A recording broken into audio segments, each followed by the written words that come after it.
uban pa ng mga klase sa mga bato. Gitawag na ito sila gem. Once ganing ang tao magsulog, ani, ang tao ang iyang balon, wala kong saka. Mahimo siya na mas pililon. Makita na to si Pastor Manny Tingali nga ang iyang sing-sing diamond lang. Pagkahatag ko, tugan na balon, pagkabilimon sa iyong tao. Amen. Ang tanan ng mga tao, kadagana, tungod kay naa sila mga daghan kayo, mga salapi na dawat, ang uban, ang sing-sing na puno, magtutlo na, dahil sing-sing nila na ay gem. Na ay gem. Naroon rin, may surong-sura kung naging gem, makapahatag ko hanggang sa pagkapilikon sa taong nagkasulong. Amen? Kita ng mga Kristiyano, naputay gem. Gem. Natingon din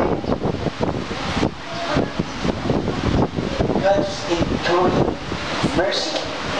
Amen? Ang atong gem is God's enduring mercy.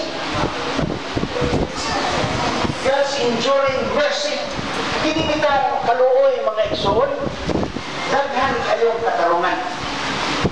Kani luoy kayo, tungod kay usa ka panahon sa biyagi, kana natawhana na katabang na. Karon nagkalisod-lisod siya, ang ngayon katabangan. Luoy kayo, tungod kay kanang tawhana, walay iyang walay iyang pusok, walay iyang kaisog, nung sukor sa mga kaaway, busa kita kalaan, mutabang kita tungod kay naluoy. Ang uban, naluoy tungod sa hinungdan nga mga aturangan, mga taliwan. Nunay katarungan. Apan ang pangutan ng mga igsoon, kung kanaan nakaluoy, mag-injure pa. Magapadayon ba hantod sa hantod? Magapadayon ba sa diya, dili na siya susama kanya ito nga imong na ila. Kaya sa una, kung sa imong panayon, hatag. Kung sa imong kikinahanglan, magatabang at pangmawag ang panahon, na dili na siya kayo ng tabang, mawag ang panahon, na dili na niya siya magkailangan ito. Magkapabilit, pagkapiyapon ka na ang kaluwi. Yan ka. Amen. Ang tao mo sa isang gani ang iyang, iyon sa kulong sa, iyon nilabit, na ang kasing-kasing sa tao. Di mo masaligan, mapaghiman, apan sa naman, kanay ginuong ang iyang kaluoy, walay sa kausaban, magapabilin hantod sa hantod. Amen? Sa Salmo 107:1, sunod. Nagayon, si Solomon, "Oh, give thanks unto the Lord, for He is good, and His mercy endureth forever." Nindog kayo ang pagkasultin Solomon. For God is good, and His mercy endureth forever. At ang tanaw natin mga igsoon, sa si Solomon. Si Solomon, hari, ikaw. Si Solomon, usa ka maalamon na tao gani nagainon ang inupay sa pulong sa Ginoo, wala ay tao na susama ka maalamon. Ang Solomon sa iyang panahon. Ang tanan ng mga hari sa nagkadaiyang mga gingharian, mag-aadto kaniya, mag-ahatag kaniya o sarapi, mga gem, mga bulawan, mga diamonds, silver, uran pa, aron lamang na ilang manunggan ang alam ng bawat lang ang alam ni Solomon. O hindi lamang si Solomon o pinakamaalamon na tao yatong panahon na apan siya'y pinakadato sa tinuog na kalibutan yatong panahon. Siya'y pinakadamhanan sa tanan ng mga hari. O nga, ngayon din siya ngayon. Give thanks unto the Lord, for the Lord is good, and His mercy endureth forever. Wala'y katarungan na si Solomon ngayon na dili ta magpasalamat sa Ginoo. Tungod kay ang tanan ng mga utang na iyang gikinahanglan sa tao na aman kaniya. Apan, kita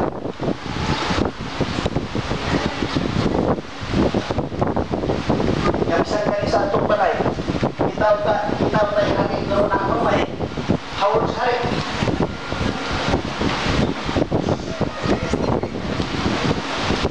Kita, labisan kami, human pamaw, pagitaon pa na ito atong panyokto.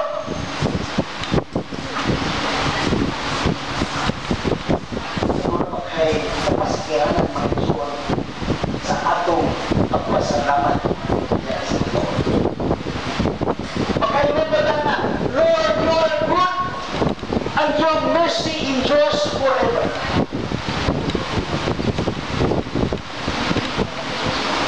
Ato po nung tanawon pa kayo mga isuot.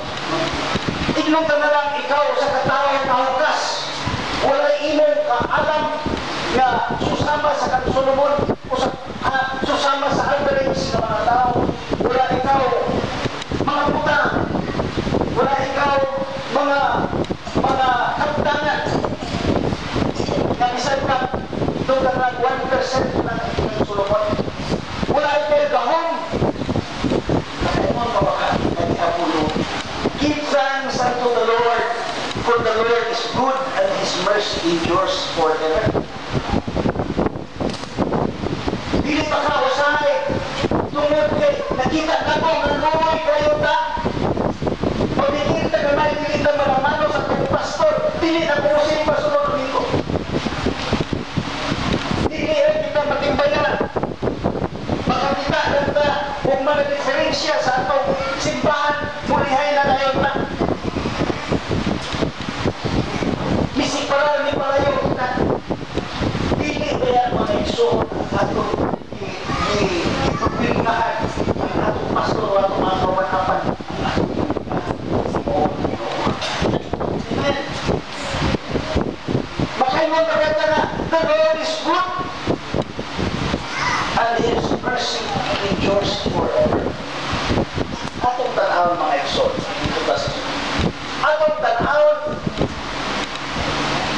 ang gem diya sa tao.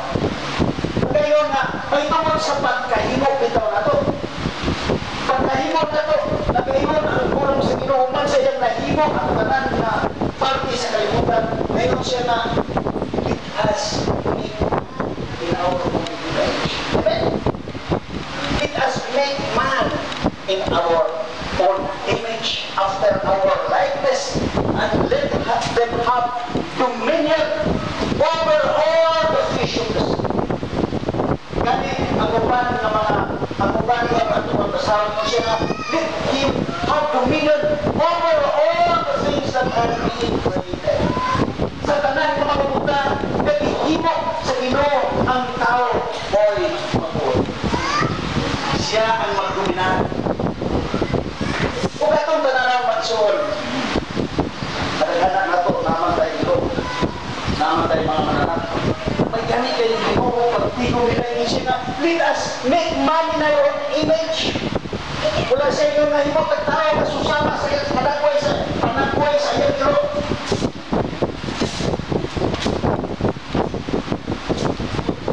Ginoo, ang tao, Ginoo, takes pride sa iyan mga kauban. Ako, ang bukira kayo ko. Makauban ni Parimani, Pastor Mani, District of Second. Pagkauban ka sa congressman, wala ka congressman. Pagkauban ka sa mayor, wala ka sa mayor. Pagkauban ka bisang mga tao, ganun-ganun. Mga tao mga sapian, adunahan, mula sa sapian, mula sa adunahan. Ganun na. Tungkol sa iyong dalaga, ikaw mo na nag-share sa image sa iyong. But remember, na sa iyong creation, you are sharing not the image of anyone, but the image of God. Ikaw, ako, ang tanan, we're made in the likeness of God. Para mag-uban-uban bitaw ta sa mga tao na nagpo, mula sa magtarong ta. Uban-uban na kay tarong ta kay ang atong kauban. How much more your image is not the image of God. It gives you more intrinsic value in your identity. Ikaw kung tatawag yung talaan, sao Nga, problema ta. Di kalimtan mo nga, you are made in the image of God.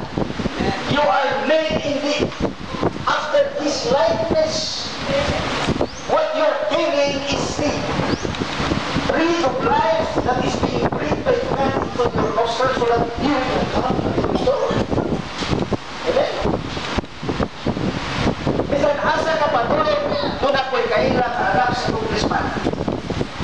Bisan asa siya patulog, tuloy bisan asa na lugar, dahil siya ay aura, pag naabay iyang personality, nga kurang dahil siya ay influence, not because of it, but because of his father. Dahil kay pakailan niya, ako sa papa mo. Kita mo na isuong real, more than sons of congressmen. But we are made in the likeness and in the image of God.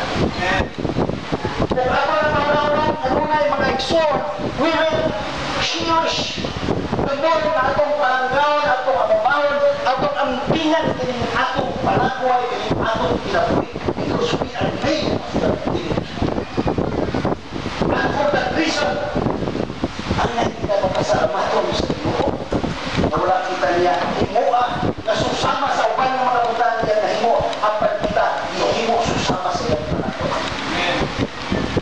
And that alone is a very good reason for us to be thankful. Hello? Thanksgiving, we are searching for the reasons. Ngano nga angay kita magpasalamat. Ikaw mismo sa iyong reason naman angay ka na magpasalamat. Tungkol kay imo ka, not in any other image, but in the image of God.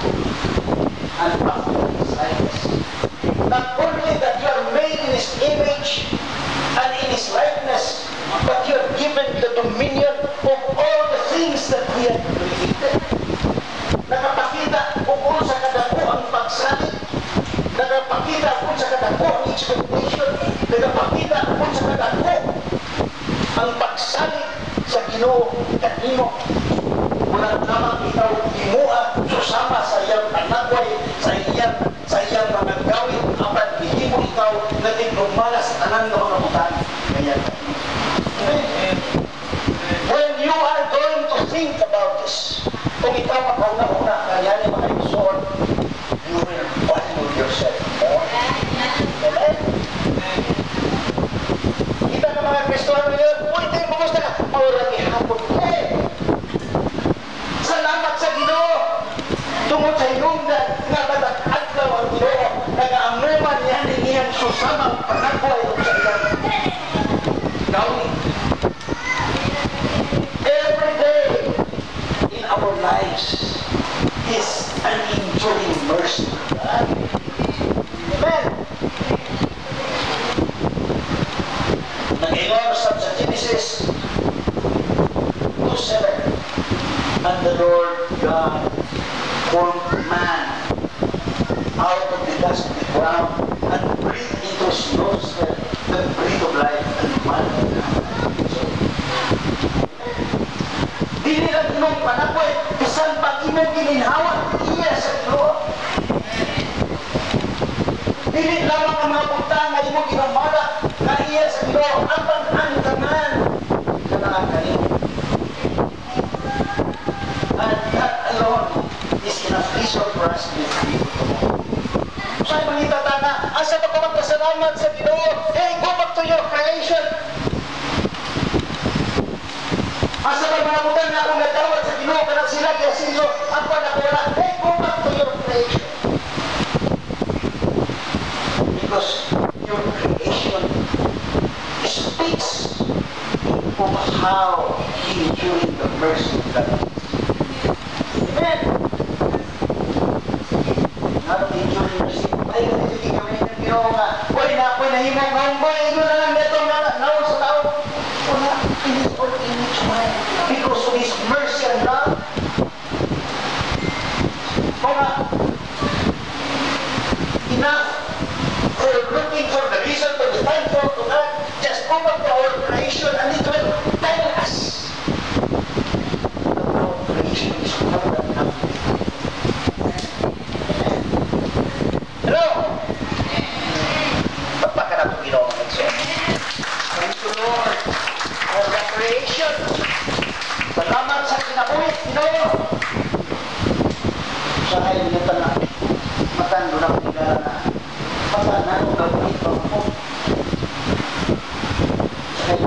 takot na nakakaroon. Ayun siya. Nagawang Diyos ka. Nakuha ba mo? Sige, sa mga. Tapi mag-isip ka. Ayun siya. Nanuman, kumbaga, unconsciously, ang tao, ang iyang kinabuhi, bilihon ni Kusog na inisip ka rin.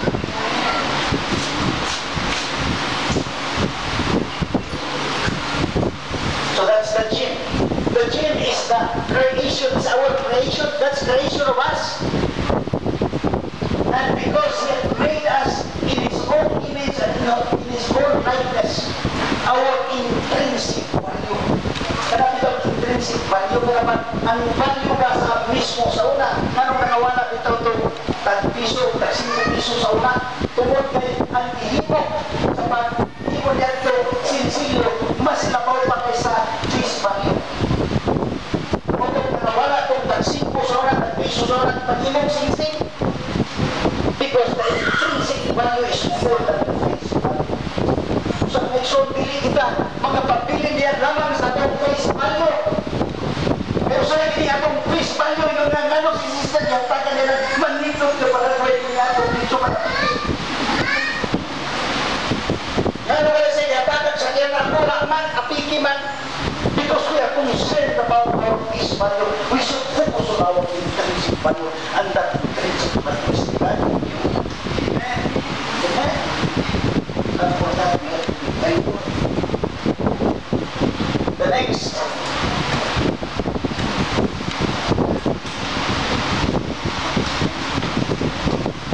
Dito kayo nagsuon kay ulap yan in one morning na nahubog si Papa, nakaabay na Mama, ako na tao.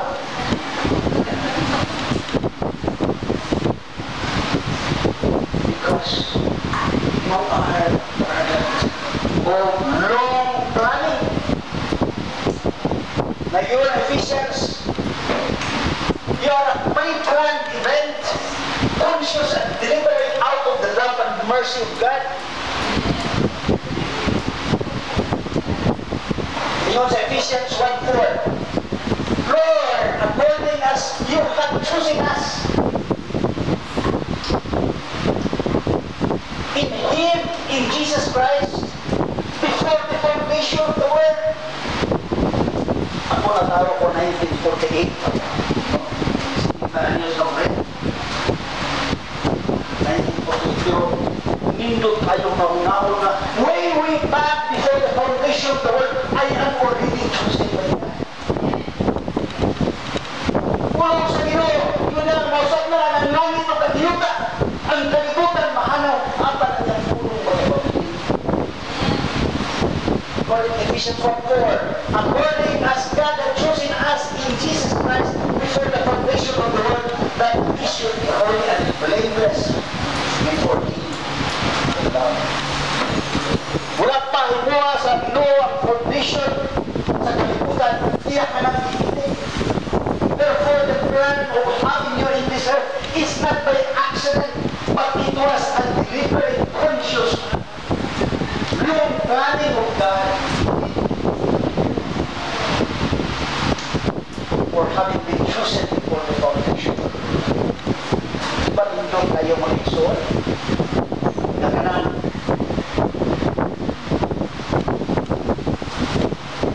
Wala pang itaw ka tawa pa mga minyo. Napay kiligawan pero naghimo nagparay. Kaya mahimo nga palimaray. Sino ko na unahon? Because that only would show the depth sa bukma sa Ginoo diya kalaga. Nung wala ka pa niya iyawa ka pa niya ibuksuan, napili ka ng daan, iinog na niya ang condition sa kalibutan ngayon pa. That is more than